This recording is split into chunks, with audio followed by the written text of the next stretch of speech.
Radio in motion program loading in 3, 2, 1. Program activated. Attention everyone, the unpleasant noise you are about to hear coming from your radio is not a mistake. Okay, first things first, what is your name? This is Big Sonny playing the best of the 90s and beyond. Are you ready for this? Yeah. Radio in motion. Please do not turn off your radio, but turn up the volume on your receiver as high as it can go. All right, here we go. Radio in motion. All right, welcome back. Thanks for joining me tonight on Radio Emotion's 90s Summer Countdown. But first up, we're going to have another episode of The Ugly Truth. And The Ugly Truth is one of my favorite shows and favorite franchises that I grew up with. No, not Star Wars, the other one. Yes, it is possible to be faithful to both. And yes, for all those that really nerd out, they are completely different universes, so don't say Star Wars and Star Trek and mix them up. We're going to talk about Star Trek. Specifically, we're going to talk about what has happened and how they've gone off the rails. And I'm certainly not the first to bring this up. I've just been, I think I've been remaining silent, just trying to watch to see what happens with the car crash that it is. But definitely going to zero in on the latest show out now, Star Trek StarFleet Academy. Such a missed opportunity. Imagine being a full Star Trek fan and then being able to hear that there's going to be a show about where it all started, Starfleet Academy, where all the cadets get their training, and it turns out to be a horrible mess, just like Star Trek Discovery and pretty much every other Star Trek of this century. And it makes me sad because, I think we're going to talk about what made Star Trek great. And yes, we're going to talk about, for those who say, well, it's not made for you. It's made for the newer fans. It's made for the real next generation. You know what? I'm still alive. I hope to be alive for a while.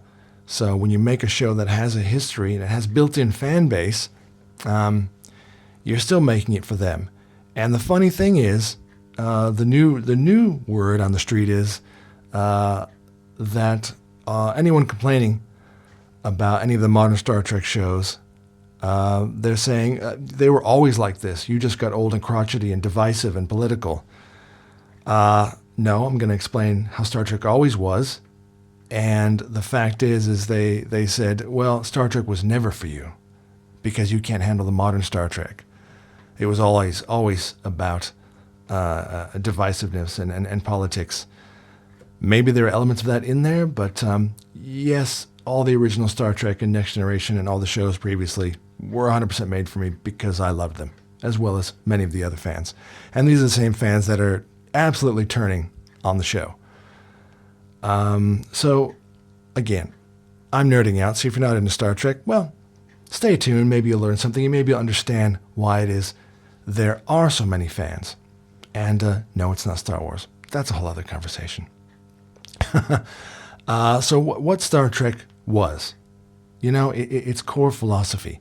And yes, when you have a show this big with movies and television and it becomes world building, yes, you can talk about there must be a core philosophy, or it wouldn't have lasted this long. But Star Trek was post-ideological, as in they weren't the people from now, folks. They were in the 23rd and 24th century. They were us in the future, when we had moved past all that petty squabbling. Star Trek, the characters written in the show, who may have, because it is TV and it is movies and they are made in our current times, maybe there are elements that reflected who we are now, but all the original shows, all the way up to Star Trek Enterprise, and all the movies still kept the same basic idea that the characters in the show were not from current times. It wasn't about left or right, liberal or conservative. Those sort of politics were just out the window. Again, this is the 24th century. Humanity had moved past, again, all of that nonsense, the tribal politics. The Federation represented a mature, evolved civilization. So when all those say, though, it wasn't for you, you're just old-fashioned, you're a typical, narcissistic male, you're such a chauvinist. Star Trek had so many fans of so many ages and all genders. And the fact is all those fans were attracted to the fact that the show was built around a mature, evolved civilization. Something that we weren't in the 60s, 70s, 80s, 90s, and we're still not now. As I said, it was looking ahead to what we could be. Star Trek was about rational humanism, being rational, because they were evolved beyond our simple capabilities that we can't comprehend at the moment, as enlightened as we think we are. They had enlightened values. Empathy, accountability, restraint when it was time. I think also the modern Star Treks, they just lean into the action. Okay, sometimes action was a byproduct. Sometimes when you're exploring the universe, just like you're exploring the world, you might run into some opposition. And so you might have to defend yourself. Okay, but it was not all about action. And Starfleet officers, again, I think they've totally missed that when they write such, a prepubescent teenage dialogue, and these are supposed to be adults. These were officers tantamount to being on a modern battleship or a submarine. And as much as there was emotional connection and there were friendships made, just like, I'm sure, in the modern military, they had positions that were very important. They were managing high-tech military equipment, and in the future, managing an enormous starship at immense scale with the highest technology and professionals required to run this giant ship. So, surprise, Starfleet officers and how they would vet them, they wanted the best of the best, period. Doesn't matter where you came from, but you had to front up. Nobody was chosen, sorry to say, nobody was chosen based on their gender or skin color or anything physical, which shouldn't be the way. It's a meritocracy. No matter who you are or where you're from, which is how we should live today, it was based on if you could do the job and you're the best, you're in. But they were also philosophers and scientists and diplomats and explorers. That's been totally lost. And I'm not going to describe specifics of the show. This isn't about spoilers. You go watch the show yourself. If you're not a fan, if you have no idea, as I always say, don't take my word for it. Figure it out for yourself. But if you are a fan and you've grown up with Star Trek and you have seen StarFleet Academy, you will start to understand what has been lost here. So here's the critical difference. Classic Star Trek used alien cultures to explore human flaws. And again, for all those, I mean, even when I was a kid, I could see that was obvious, that the aliens they encountered seemed like our barbaric past, or frankly, our barbaric current culture, and that has evolved, or that has transpired from the 60s to today. The same crap exists, the same petty fights, the same politics. And the aliens represented that in the show because the humans, who were us, didn't act like that. They didn't act like fools. And it created distance, sort of allowing reflection instead of, I think there was a trusted audience intelligence, put it that way. They trusted that the audience was going along with the ride with them. Again, another thing I've talked about with modern movies today, they have to point out every plot point, almost as if someone has turned around to the camera and go, now, are you all caught up? Great, let's continue the movie. It is that bad these days. They assume the audience is full of idiots. Modern Star Trek removes all that. It directly mirrors our current political and social conflicts, which is one of the biggest mistakes. Because that wouldn't be where they're at. If they are still having this petty divisiveness and political extremes, even the word, the phrase in Star Trek Academy was brought up saying activism. I'm all for activism. Honestly, I would hope they had moved past that as well, because no one should be proud of that. Fighting for something you believe in and using your words eloquently to bring others around to seeing the light, while possibly having to battle and open discourse with someone else who they believe is right. All you can do is use your brain to outsmart them. You don't have to be an activist. You don't have to lay down in front of cars, hardworking people going to traffic. That's so reflecting today. That wouldn't be what they're like in the future, I would hope. It feels like commentary of the moment, not ideas beyond it.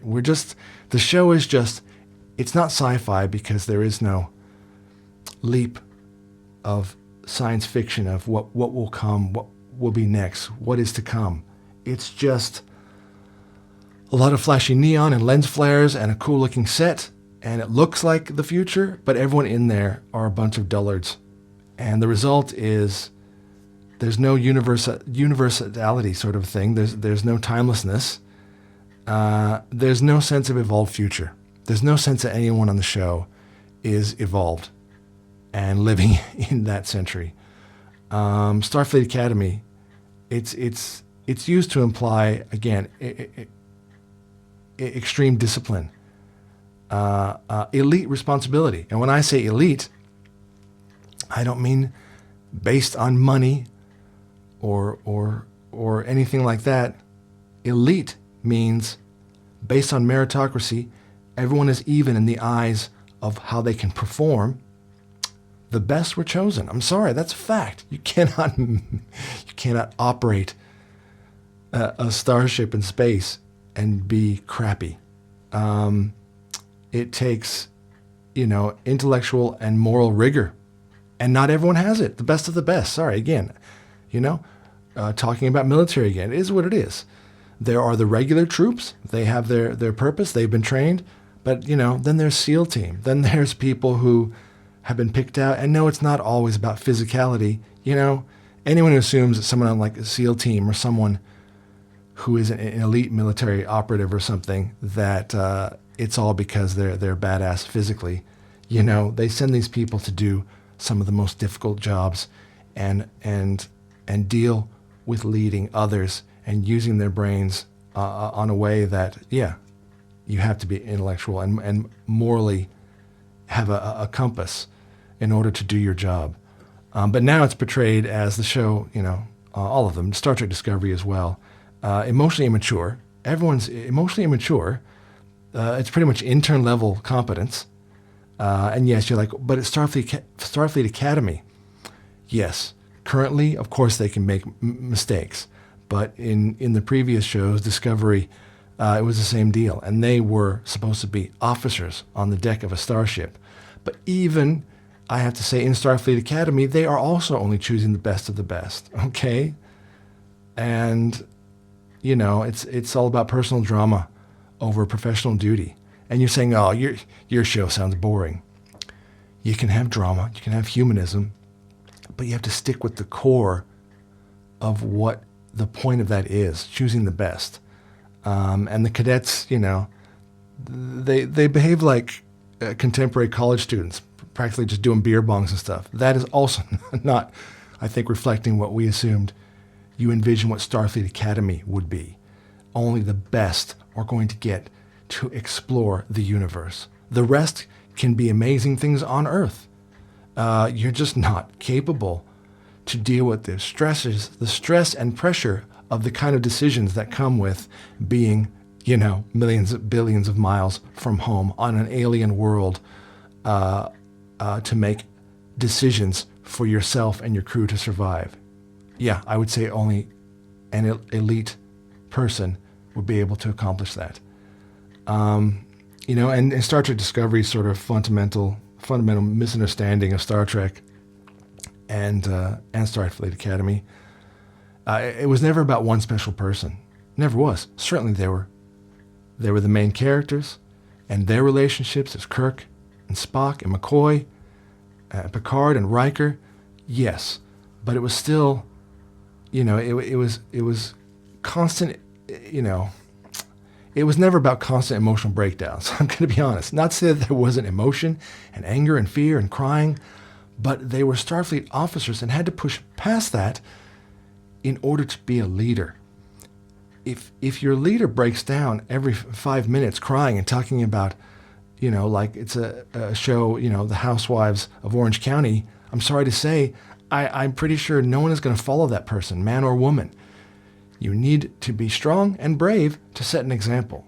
Sorry, that's just the simplest thing, which they can't even do. And now it centers around, personal trauma over collective responsibility, which it is. Emotion over analysis, and identity over the mission. Starfleet officers cry, lash out, disobey orders, and yes, I am going to say it. I won't stay around too long on this, but I could do a whole show on this. I can't stand it when they've just thrown in swearing because they're like, oh, it's cool, the kids will love it. Again, you've taken us out of the reality of the show, which again, any show you're supposed to buy into. If it's a movie about cowboys, but they shot it in LA, you have to be immersed in the fact that it's, 1863 and it's cowboys. The cowboy can't say something like, boy, that's on trend. Those shades are on trend. Okay? And that includes swearing. A professional officer on the bridge of a ship, especially disobeying orders. Not that they didn't do that in Star Trek, they did, but they still did it with professionalism.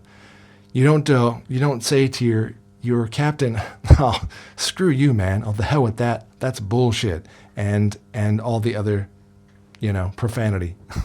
I'm not a prude. It's not about that. It just takes you out of the show. It's ridiculous.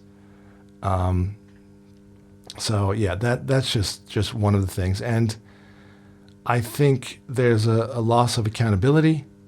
Definitely. Command once meant lives depend on your judgment. As I said, mistakes have consequences. And especially being, the captain or any executive, you earned that chair. You earned your chair on the bridge.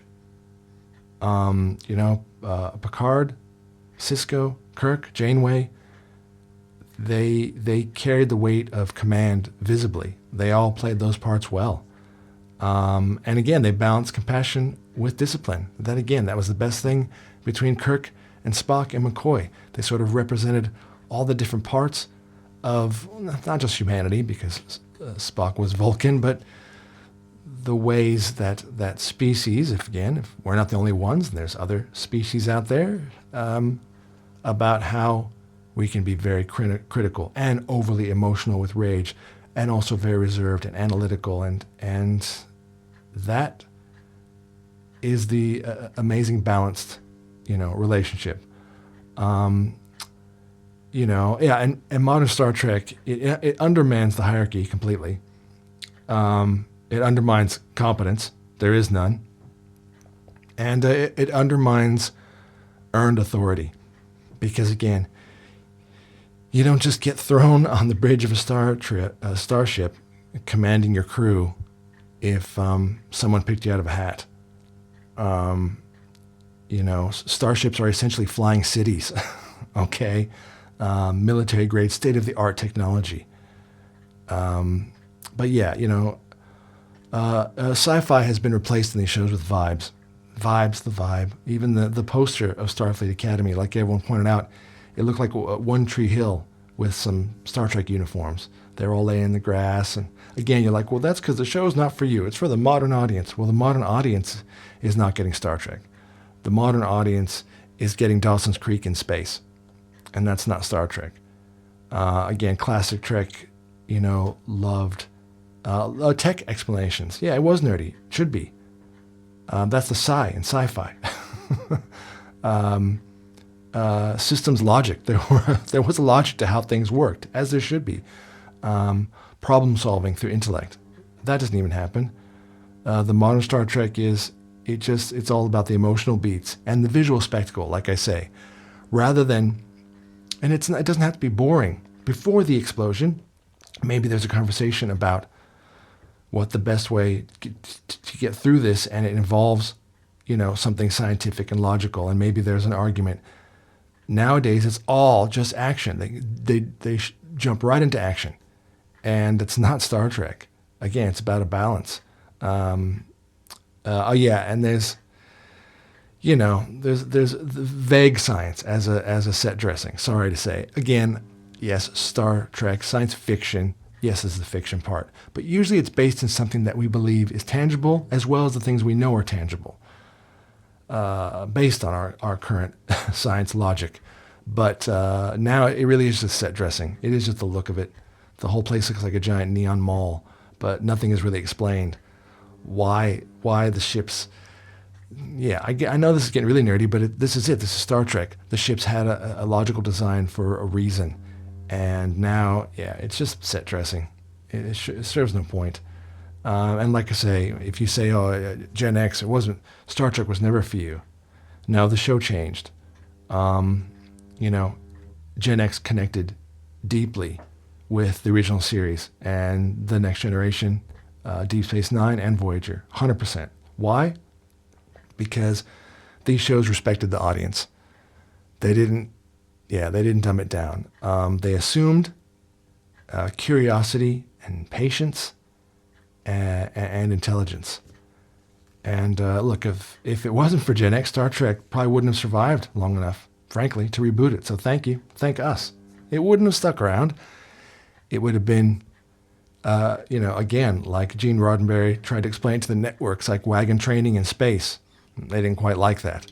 I think he slipped a lot past them. And that was amazing for him to do at the time. But the original show could have 100% bombed. Absolutely. It was well ahead of its time. But yeah, like I say, it's also, there was hope for the future in all, whatever, even if there was chaos and action, and there was in the shows, there was conflict, but it was still hopeful. Star Trek, it was like saying, we can aspire to this. I'm sorry. I think you would ask any true Star Trek fan, they'll say that's the other thing that would draw them to it, is they would recognize, wow, we can become better than this. Even though, yes, there were episodes where people struggled with issues or emotions, but all in all, they were still well beyond our pettiness that we have now. Now it's just the future is very dystopian, or it's just, it's just us, but loud and in space. It's us now in space. That's not Star Trek. We just get, instead of aspiration, we just get reflection, constantly inward reflection. They all need analysts. They all need psychologists. They all need help.